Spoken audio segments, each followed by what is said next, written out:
नमस्कार मंडळी, मी माझ्या गावी गेलो होतो. कारण आमच्या गावी दसरा हा सण मोठ्या उत्साहात साजरा केला जातो.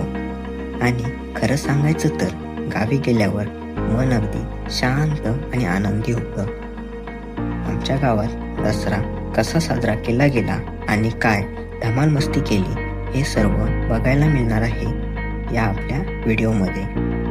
तर व्हिडिओ शेवटपर्यंत नक्की पहा. तर चला सुरुवात करूया.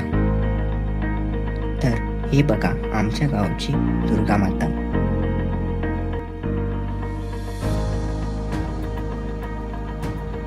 गावातल्या तरुणांनी डेकोरेशनमध्ये मनापासून मेहनत घेतलेली आपल्याला पाहायला भेटते.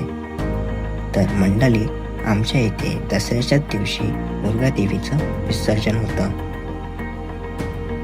आता विसर्जनासाठी गावातले लोक जमायला सुरुवात होते. तसंच इकडे ढोल ताशांचा गजर पण सुरू झालाय.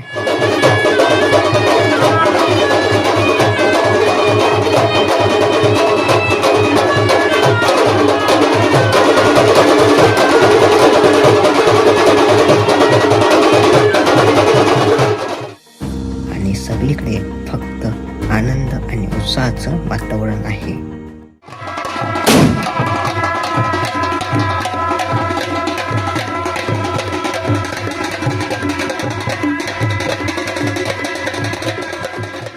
आमच्या गावामधली लोक खूपच हौशी आहेत. गावामध्ये कोणताही सण, उत्सव, कार्यक्रम असेल तर गावातले सर्व लोक एकत्र येऊन तो कार्यक्रम एकदम आनंदात, उत्साहात पार पाडतात. कोकणामध्ये खालूबाजा हा मोठ्या प्रमाणात बघायला मिळतो. खालूबाजावर झालेली लेझिमची धमाल, तिची मजा काही वेगळीच असते.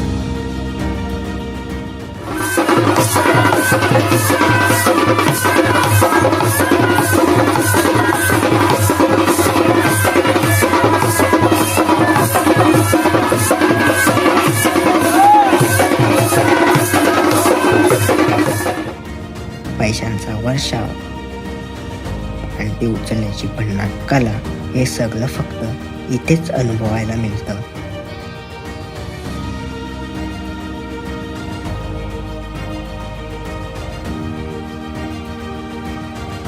अशी ही गावातून निघालेली ही भव्य मिरवणूक आपल्याला पाहायला मिळते.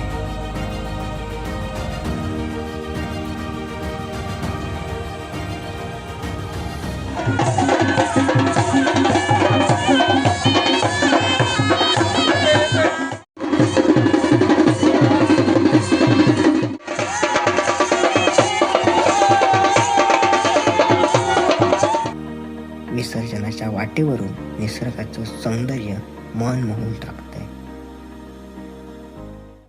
हिरवीगार झाडं, डोंगराच्या कुशीतून वाहणारी ही छोटीशी नदी आणि तिथं शांत वातावरण खरंच खूप अप्रतिम.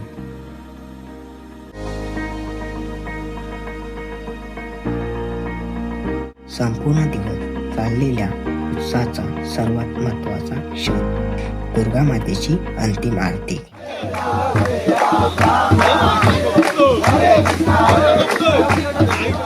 आरतीनंतर माऊलीला निरोप देण्याची वेळ झाली.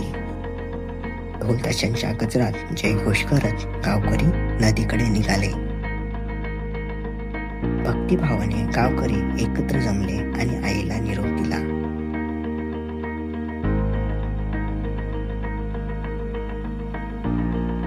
आणि अखेरीस माऊलीचं विसर्जन झालं. मित्रांनो, अशा प्रकारे आमच्या गावचा दसरा मोठ्या आनंदात पार पडला. हा उत्सव फक्त परंपरेचा नाही तर गावाला एकत्र बांधणाऱ्या नात्यांचा आहे. तुम्हाला हा व्लॉग कसा वाटला ते कमेंटमध्ये नक्की सांगा. पुढच्या वर्षी पुन्हा भेटू आणि एक नव्या उत्साहासोबत. व्हिडिओ आवडला असेल तर नक्कीच लाईक, शेअर करा आणि सबस्क्राईब करायला विसरू नका. भेटूया पुढच्या व्हिडिओत. तोपर्यंत जय माऊली.